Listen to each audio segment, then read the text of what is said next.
Welcome to Miss Imani B's classroom. I'm Miss Imani, or Miss Imani B, or Miss B, and I'm so excited to be with you all today. In tonight's episode, we're back with another episode of Miss B Reads Black History Bedtime Stories. Tonight's read aloud might come off as a little interesting to you because you might be thinking, Miss B, this isn't really about Black history, or Miss B, I didn't actually learn about someone new. And I understand that. But scholars, I want you to understand that Black history isn't just in the past. If you think back to the first book we did before we even started the month, Carter Reads the Newspaper, we talked about the importance of just history and how even today we are making history. And so I'm going to tell you a little bit about what Miss B was like growing up, or what it was like when Miss B was growing up. So when I was growing up, I was a big reader. I loved to read all the books. But scholars, not many books had characters that looked like me. I mean, there were books about people from the past. There were Martin Luther King Jr. books. There were Rosa Parks books. There were Ruby Bridges books. And while those histories are super important and they were super, super great for me to know and learn about, and they were great narratives, I couldn't actually fully relate to it because I was like, this kind of happened a while ago, and there's no stories about children who look like me, who have problems like me, who are just living life like I was. Most of the stories either had someone who wasn't of color, someone who wasn't Black, or there was an animal. So even though these stories were so great, I couldn't always relate to them. Tonight's read aloud, though, scholars, does just that. I imagine myself reading tonight's read aloud as if I were that age, as if I was young, and I think, oh my goodness, here is a story about somebody who looks like me, who has parents like me, who has problems like me. It's something I can relate to. And tonight's read aloud is called Not Quite Snow White. Not Quite Snow White, and I really hope that you enjoy this book, that you relate to this book, that you just have as much fun with this book as I did. And I hope that it brings a lesson to you. It helps you think about things, and it just lets you remember that not all Black history is of the past, and not all history is just in the past. In this present moment, in this time, we are making history. So I want you to think, what type of history will you create? Not Quite Snow White, written by Ashley Franklin, illustrated by Ebony Glenn. Not Quite Snow White. For Tamika, it was always the right time and place to dance and sing.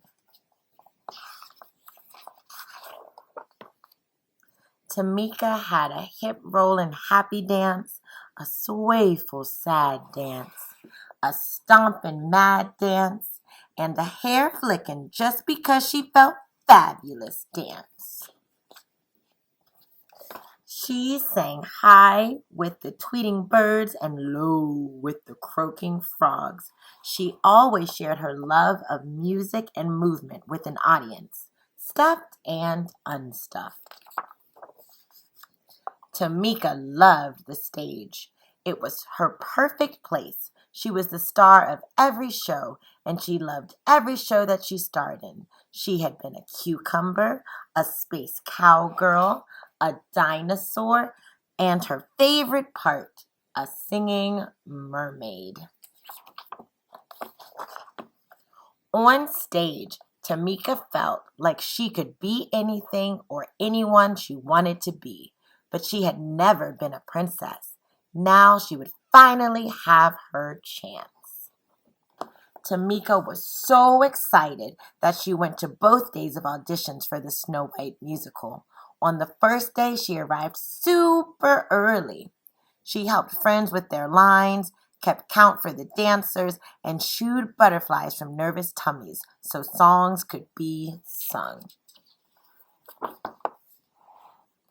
After the audition, Tamika heard some of the other kids whispering, "She can't be Snow White. She's too tall. She's much too chubby. And she's too brown." Tamika looked at her legs. They were long. Maybe the kids were right. A princess shouldn't be taller than her prince, should she? She looked at her belly. Maybe what the kids said was true. She could not remember any chubby princesses. Tamika looked at her skin. She was brown. How could a girl with brown skin play a princess like Snow White? Could those kids be wrong? Maybe she was wrong for wanting to be this princess. Tamika slouched and sucked in her belly. She tried pulling down her sleeves, but there was no getting around being brown. For the first time, she didn't feel like dancing or singing. At dinner, Tamika didn't tap her feet or clang rhythms with her spoon. Is something wrong? Asked her mom. The other kids said I'm too tall, too chubby, and too brown. I'm not right for Snow White, said Tamika. You've got it all wrong, Mom said. You are tall enough, chubby enough, and brown enough to be a perfect princess. Besides, said her dad, Snow White is just pretend. You've always been my real princess. You're just enough of all the right stuff. He kissed her forehead. Tamika smiled.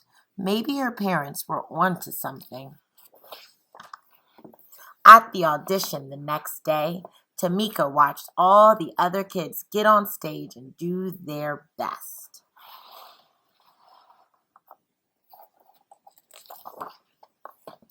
It was Tamika's turn at last.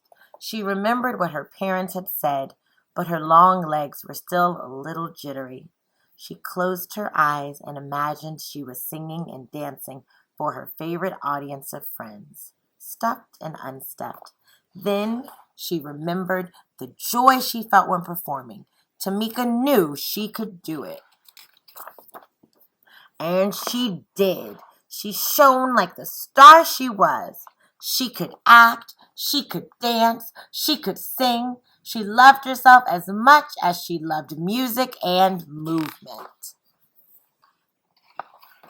Tamika was a perfectly poised princess. When her audition was over, Tamika looked out to smiling faces. Tamika wasn't too much of anything. Maybe she was just enough of all the right stuff. The end. Scholars, I really hope you enjoyed tonight's Read Aloud. I hope that Tamika's story found a way to resonate with you. I hope that you remember, even with sometimes when you may not feel your best or you may think you can't do something, believe in yourself and know that you can. Take a second, breathe, and know that you can do it. Say to yourself, I am amazing. I can do it. Something that Miss B has all of her students say is that they're ready to shine. And when we're thinking about shine, we're thinking about S-H-I-N-E. When you say you're ready to shine, you're saying that you are skilled, that's the H. You are honest, that's the H. You are important, that's the I. You are nice, that's the N. And you are excited to learn. But I want you to take that E. You can be excited to learn. You can be excited to take the day on. You can be excited for challenges that may come your way. Because like a star, you can shine. I hope you have beautiful dreams tonight, and we'll see you tomorrow. Bye.